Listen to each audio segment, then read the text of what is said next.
vamos dar continuidade, né, à terceira parte do vídeo.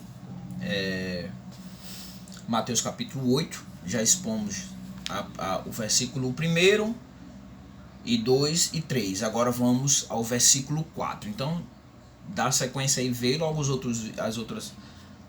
a sequência do nosso estudo sobre Mateus capítulo 8, do 1 ao 4. E aí você vai chegar aqui e vai compreender agora somente.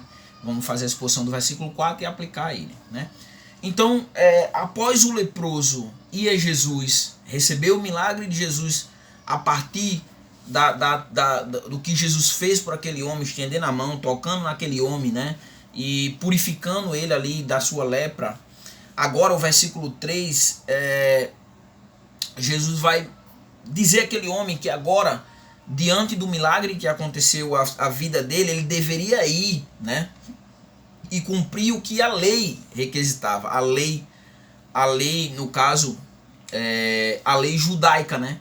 O que teocêntrico, era um governo teocêntrico. Então, o que deveria ser feito caso alguém fosse curado da lepra de acordo com a lei, né? Então vamos ver o versículo 4, diz assim: então Jesus lhe disse: olha, não contes a ninguém, mas vai, mostra-te ao sacerdote e apresenta a oferta que Moisés estipulou, para que ele sirva,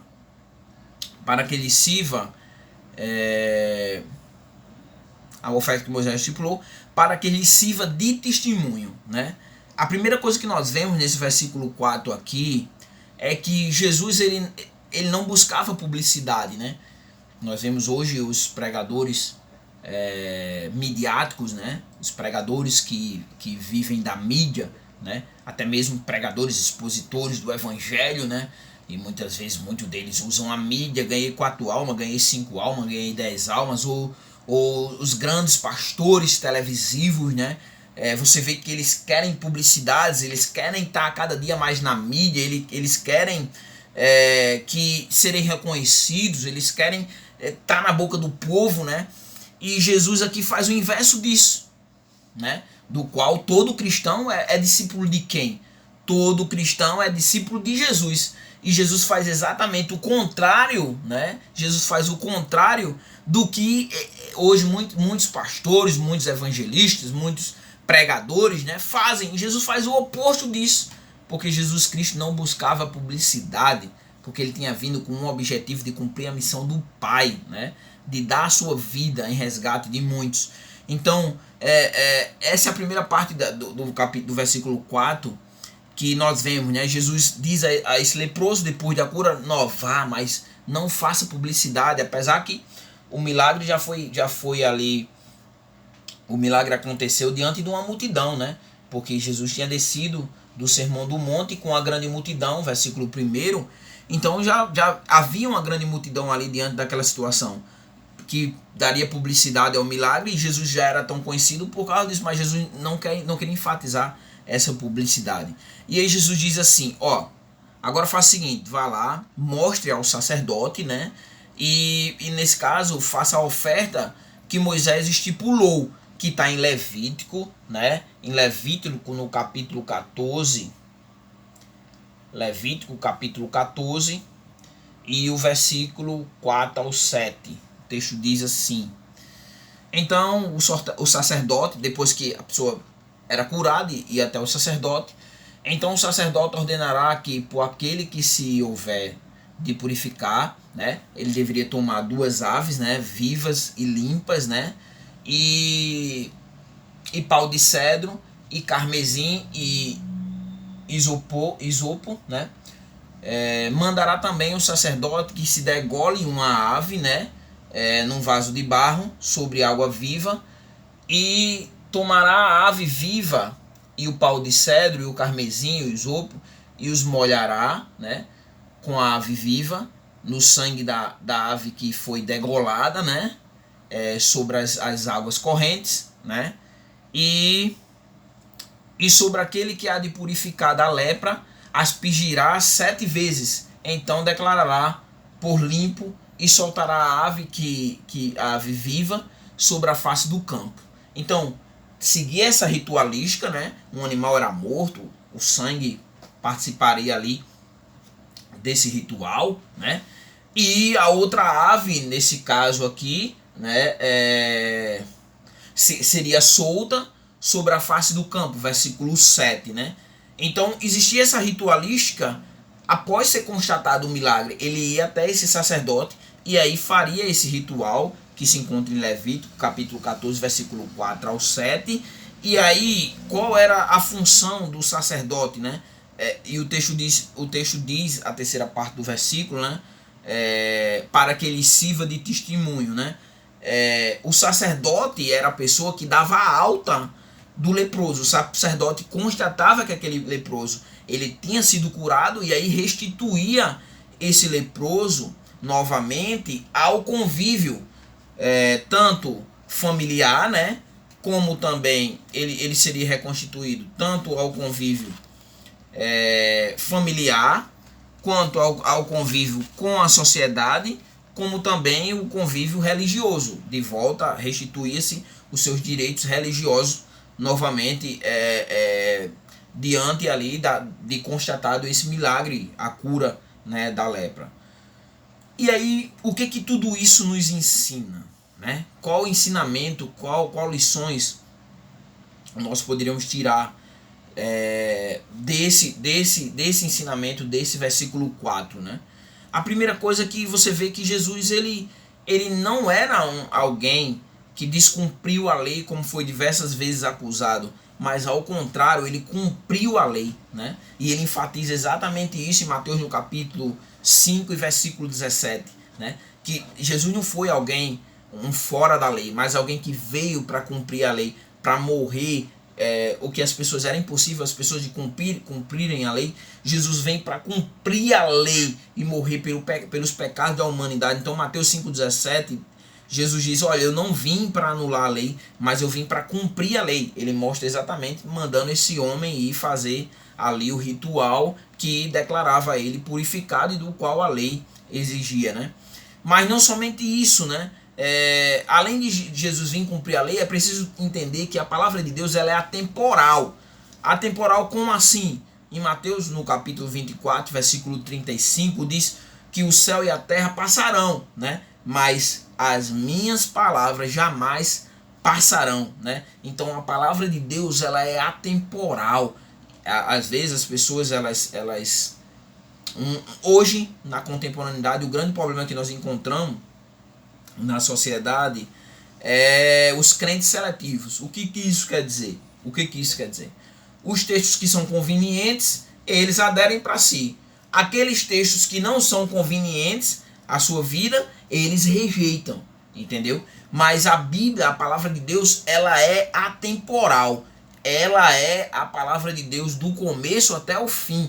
E não é para ser fragmentada, né? Se alguém quer seguir a Jesus, tem que acatar a palavra de Deus, porque ela é a revelação de Deus para toda a humanidade. Então, a primeira coisa que nós vimos aqui, Jesus ele cumpriu a lei, né? A lei instituída por Deus, né? E dada ali ao povo através de Moisés. Mas também nós vemos que Jesus ele veio restabelecer a nossa comunhão com Deus. O que nós entendemos aqui, né? Que após feito esse ritual, o sacerdote declarava que aquele homem tinha restabelecido os seus direitos espirituais, os seus direitos de culto, o seu acesso novamente a Deus. E Jesus Cristo, ele veio restabelecer nossa comunhão com Deus, acontecido na queda, quando Adão e Eva, se você não é cristão, nós cremos que a partir que Adão e Eva pecou, transgrediu, comeu do fruto do conhecimento do bem e do mal, ele trouxe maldição sobre toda a humanidade, a partir da compreensão de Romanos capítulo 5, e Jesus veio restabelecer, veio romper essa maldição e nos conectar novamente com Deus, como aconteceu nesse texto aqui. Por quê? Porque todo mundo em Adão, Romanos capítulo 3, versículo 23, né? Vamos ler aqui esse texto, Romanos 3, 23, diz assim, Romanos 3, 23, todos pecaram, né, através de Adão, e destituídos, separados estão da glória de Deus. Então Jesus veio restabelecer essa comunhão, esse acesso novamente a Deus. E como então eu volto até essa comunhão com Deus, como eu volto até essa intimidade com Deus, como eu posso sentir a presença de Deus na minha vida, o que eu preciso fazer, irmão Alex, o que eu preciso fazer para ter restabelecido essa minha comunhão com Deus. E aí, lá em João, no capítulo 14, o versículo 6, Jesus diz que o meio de você restabelecer a sua comunhão com Deus é através dele, porque ele diz que ele é o caminho, é a verdade e é a vida, e ninguém pode ter acesso a Deus a não ser através de Jesus. Jesus está dizendo, não existe outro meio de você passar novamente a ter comunhão com Deus, a não ser através de mim, através do próprio Jesus. Então é através de Jesus que você tem novamente acesso a Deus, porque o pecado rompeu isso, mas ele veio e morreu pelos nossos pecados para que você hoje tivesse acesso a Deus. E tendo esse acesso a Deus, essa comunhão novamente restabelecida com Deus, nós devemos viver uma vida de santidade. É exatamente isso que o texto aqui, depois de ser restabelecido ali a comunhão daquele homem com Deus que foi rompido por causa da lepra, aquele homem agora deveria voltar a ter a sua comunhão ali através da ritualística judaica que ele deveria praticar. Então nós não precisamos mais fazer isso, porque Jesus ele cumpriu a lei e ele é o sacrifício perfeito, o cordeiro perfeito, o cordeiro que tirou o pecado da humanidade, não necessitando mais de que seja feito novamente sacrifício pelos nossos pecados. Então Jesus já fez isso. Então o que ele requer de nós? Ele requer que nós possamos viver uma vida de paz existencial com todas as pessoas. E em seguida a santificação, a separação, sermos separados do mundo, não tirados do mundo, mas vivermos nesse mundo para que a nossa vida glorifique a Deus, para que a nossa vida mostre a nossa comunhão com Deus e leve outras pessoas a terem essa comunhão com Deus através de Jesus. Então Hebreus 12:14 diz, procurai viver em paz com todos e em santificação, sem a qual ninguém verá ao Senhor. Então, para que nós vejamos ao Senhor, para que nós passemos uma eternidade com o Senhor, nós precisamos viver uma vida de santidade. Se não houver santidade, é perca de tempo.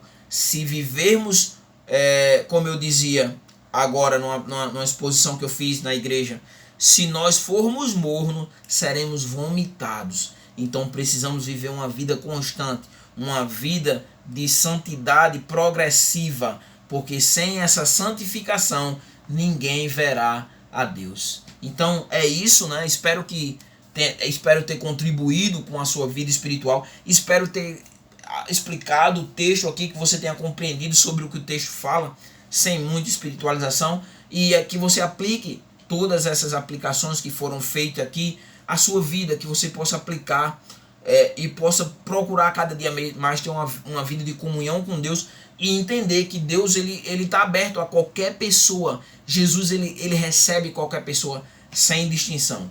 Se você aí não é inscrito no canal, se inscreve no canal, né? Compartilha esse vídeo para que possa abençoar outras pessoas. E como falei antes, é um texto que foi dividido em 3 partes, então são 3 vídeos. Assiste a sequência desse vídeo, né? A partir do capítulo 8, do versículo 1 até o versículo 4. Essa é a última parte. Que Deus os abençoe.